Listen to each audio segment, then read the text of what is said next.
Okay, this rotation is going to be very similar to the last one, except we're not going to be rotating on the main timeline on the stage. The rotation is going to occur inside a movie clip. So this is currently still the shape objects. I'm going to select all four of these squares and I'm going to make them into a symbol. So I'll go to the Modify drop-down menu, slide down, Convert to Symbol, or select F8, or if you have to, Fn, then the F8. Click that. It's got to be a movie clip in order for this to work correctly. In order to be able to have a button tell a symbol to do anything, you got to be able to name it. And so movie clips can be named, and we're going to go ahead and call this square. Okay, now we're going to go inside it, and we're going to set up our animation. We're inside the square. We're going to go to the Insert drop-down menu, and we're going to call Create Classic Tween. It's warning us, it's telling us that it cannot create a tween unless we have a symbol to work with, and it's also going to modify the timeline so that it can accept an animation. We'll go ahead and hit OK. I want the animation to last a little bit longer than 30 frames, so over here I'm going to do an F6, and instead of rotating it with the rotation option over here, I'm just going to select this over here. My free transform tool is selected, and I'm going to rotate this, rotate this all the way around, holding the Shift key down. So now the first frame and the last frame look the same, only because the corners ended up in the same spot, but if you can see that it's a rotation. If we run it, you can see this animating. And now we need to stop it. So we're going to go back to the first frame, and we need to add a stop. And I'm going to be lazy. I'm just going to go with the code snippet, and I'll go over here to the timeline navigation and stop at this spot. Double click on it, and it adds the stop there with the instructions as well. But that's what we wanted, and it's simple enough if you remember to do that. But the nice thing about this is it puts it in the actions layer and everything's on top where it's supposed to be. So now it's not going to work. So nothing happens. That stop is stopping the animation, and if we want to test this, we can go ahead and make this into a comment and then run that, and now it plays because the stop isn't functioning anymore. Okay, so let's get rid of those. We don't want this to play on its own. So we're done here. Now we're going to go back to the main scene. Now we need to tell the button to play this. So we're going to select that,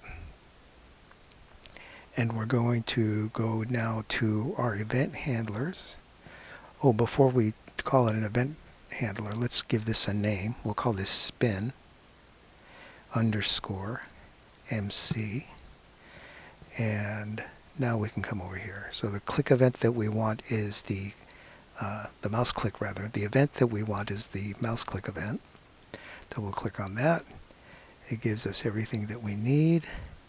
We don't need the gray instructions. And in here we don't need this over here either. If I run this right now, it's set up so that it gives me the alert that the mouse was clicked. Okay, so I don't need this information inside within the curly brackets. What I want over here is I want to say this, period, and I want it to play the square. Well, let me double check. I don't remember if I had an uppercase on here. Oh, I haven't typed in the movie clip yet. So this has got to be square underscore MC. So let's copy that while we have it. And now we'll come back to our code, and that belongs there. And we want it to play. And I'm going to put a semicolon there. And I don't know why sometimes this menu just gets stuck. I'm going to ignore it for now and just give it a test run. So click on here. Something went wrong. Oh, forgot my parentheses. So the way this works is this is kind of like identifying the subject, and this is the verb, what we want it to do. And if there was something specific, that's where it would be. So let's try that. There it goes. Okay, so back on the main timeline. Let's close this for a minute. Make sure we're on the main timeline. So this is the advantage of having this set up this way. I'm going to make two sets of these. So I'm going to move this one over here to the left. I'm holding the shift key down. I'm going to hold the option key and drag this over this way. And I'll just try to center them a little bit. Okay, so this one in here is going to be square 2. And this one over here is going to be spin 2. So spin 2 and square 2. Now I'm going to go to my code, my actions, and I want to select all of this, copy it, paste that here. Let's see if I can get rid of this by selecting one thing. Yeah, it didn't work out too well, but good news is I had it copied.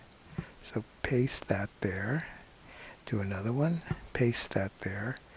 Okay, so this is the same function, and it's starting to look a little rough. So this over here cleans up my code. You'll notice that it's going to return the curly bracket here. It's going to put it over here. So, but I'm going to clean it up anyway.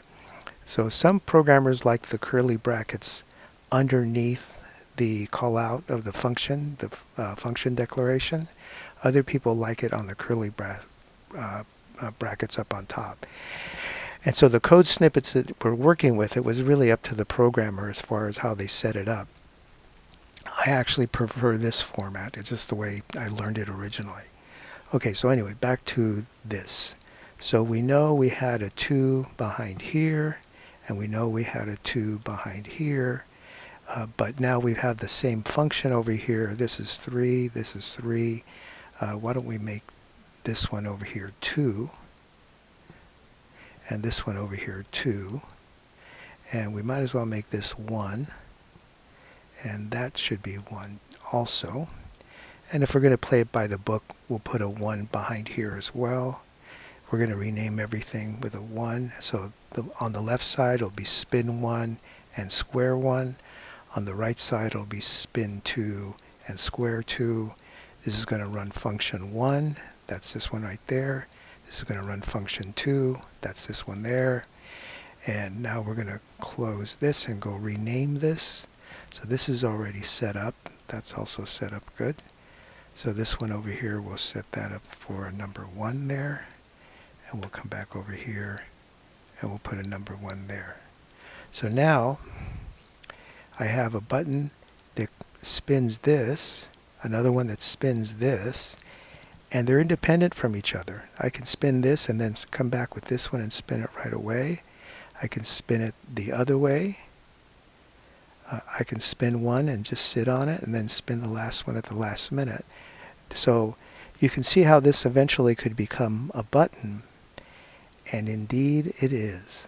So here's where it's going to get a little bit more advanced. We'll leave these buttons alone. They're going to still function, but we're going to come back over to our code over here, and we're actually going to make the buttons, the squares, into a button as well. So I'm going to copy this. Let me do a couple of returns over here. And I'm going to paste that there and paste that there. So this one's going to be for the 1 function. And instead of clicking on spin 2, we're going to click on square 1 MC. Notice I'm replacing the spin with the square. And I should have called it BTN. I made a mistake there. And then this one over here is going to be square 2.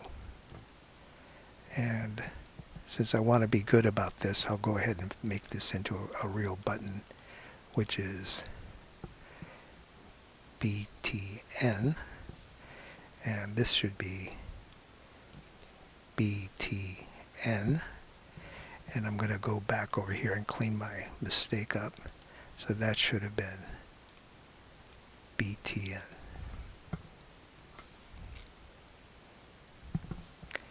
And that one too.